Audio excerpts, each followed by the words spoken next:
नमस्कार दोस्तों, आज हम लेकर के आए हैं आप लोगों के लिए एक ऐसा चैप्टर हिंदी के जो आपके एग्जाम में है ना, इसमें से 3 से 4 क्वेश्चन देखने को मिलते हैं। और आज हम इसके 15 ऐसे ऑब्जेक्टिव की बात करेंगे जो एग्जाम में बार बार रिपीट होते हैं। तो चलिए आज के इस वीडियो को स्टार्ट करते हैं।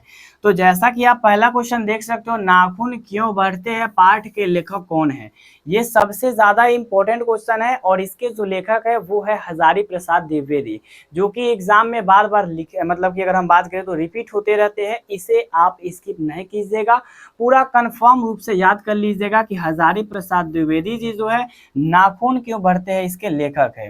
नेक्स्ट क्वेश्चन है कि नाखून क्यों बढ़ते हैं, गध की कौन सी विधा है। मतलब नाखून जो है ना, नाखून क्यों बढ़ते हैं, ये क्या है, एक कहानी है या फिर एक निबंध है या फिर एक यहाँ पे कविता है, क्या चीज है इसमें। तो आप लोग को बता देना चाहते हैं कि नाखून क्यों बढ़ते हैं, यह जो है एक ललित निबंध है। ठीक है, एक क्या है, ललित निबंध है। याद रखिएगा, ऑप्शन यहाँ पे बी परफेक्ट हो जाएगा।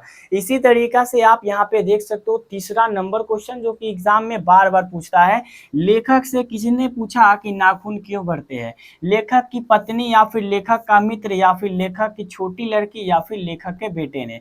तो यहाँ पे अगर हम बात करें तो लेखक का जो छोटी सी लड़की था ना, लेखक का छोटी लड़की, वो उनसे पूछा कि बताइए है ना कि नाखून क्यों बढ़ते हैं। यहीं से वो प्रश्न उठ करके आया। यहाँ पे 3 का परफेक्ट आंसर ऑप्शन सी हो जाएगा। इसके बाद यहाँ पे देख लीजिएगा, यहाँ पे चौथा क्वेश्चन है कि हजारी प्रसाद द्विवेदी जी को किस रचना के लिए साहित्य अकादमी पुरस्कार मिला था। मतलब यहाँ पे ये है कि हजारी प्रसाद द्विवेदी के द्वारा कौन ऐसा रचना रचा गया था जिसमें उनको साहित्य अकादमी पुरस्कार मिला था। तो ये सबसे ज्यादा इंपॉर्टेंट है और आप लोगों को बता देते हैं ना। यहाँ पे 4 का जो है ना आपका हो जाएगा आलोक पर्व के लिए। ठीक है, किसके लिए, आलोक पर्व के लिए, याद रखिएगा। इसके बाद यहाँ पे नेक्स्ट क्वेश्चन है 5वां नंबर, नाखून का बढ़ना मनुष्य की किस वृत्ति का प्रतीक है। ये तो एग्जाम में हर साल पूछता है, बस आपको याद करने की जरूरत है। तो यहाँ पे 5वां नंबर क्वेश्चन का परफेक्ट आंसर हो जाएगा, नाखून जो है ना ये बढ़ता है, ये पांचवी वृत्ति का है। क्या है, ये पांचवी वृत्ति का एक प्रमुख, अगर हम बात करें तो अति है, मतलब कि एक प्रतीक है। ठीक है, पांचवी वृत्ति का। इसके बाद यहाँ पे 5वां नंबर क्वेश्चन है कि कालिदास ने कहा था कि सब पुराने अच्छे नहीं होते हैं और सब नए खराब नहीं होते, यह किस पाठ से है। तो यह आपका नाखून क्यों बढ़ते हैं, ये पाठ से है। ठीक है, अगर आपसे पूछेगा कि सब पुराने अच्छे नहीं होते हैं सब नए खराब नहीं होते, ये कहाँ से, मतलब कि अगर हम बात करें कहाँ से लिया गया है, तो ये नाखून क्यों बढ़ते हैं उससे लिया गया है। नेक्स्ट क्वेश्चन है कि मनुष्य की पशुता को जितनी बार भी काट दो वो मरना नहीं जानती है, यह किसका कथन है। तो यहाँ पे 7 नंबर का अगर हम बात करें तो ये हजारी प्रसाद द्विवेदी जी बोले हैं कि मनुष्य की जो है ना, मनुष्य की अगर हम बात करें जितनी बार काट दीजिएगा ना मनुष्य की पस्ती को, मतलब कि पस्ता को, वो उतना ही बार बढ़ता चला जाएगा। ये नाखून की बात करते हैं। ठीक है, तो यहाँ पे याद रखिएगा। नेक्स्ट क्वेश्चन है कि दादी जी की हड्डी से क्या बना।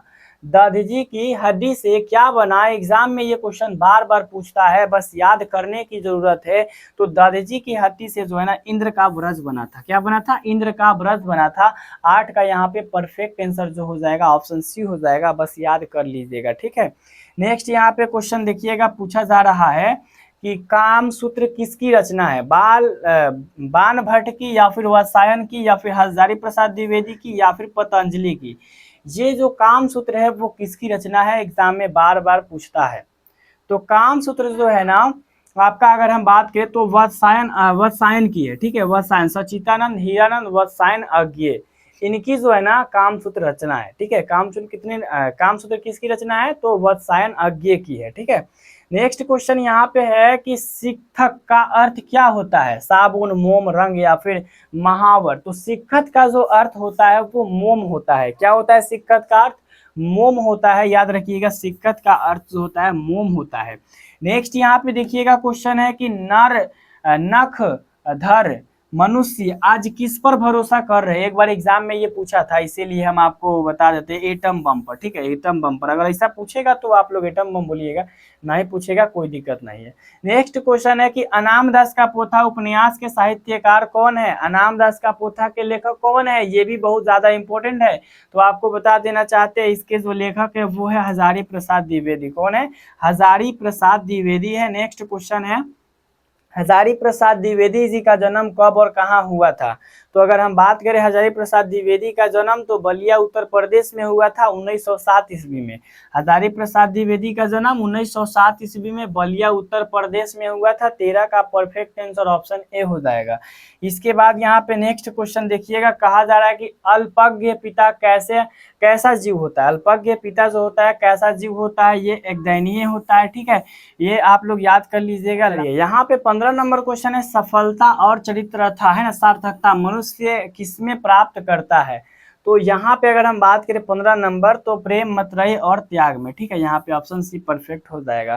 तो ये छोटा सा वीडियो आप लोगों को कैसा लगा कमेंट में जरूर बताइएगा। तो आई होप कि आज का ये 15वां क्वेश्चन आपको अच्छी तरीके से समझ में आई होगी। मिलते इसी के साथ नेक्स्ट वीडियो में, तब तक के लिए जय हिंद, जय भारत।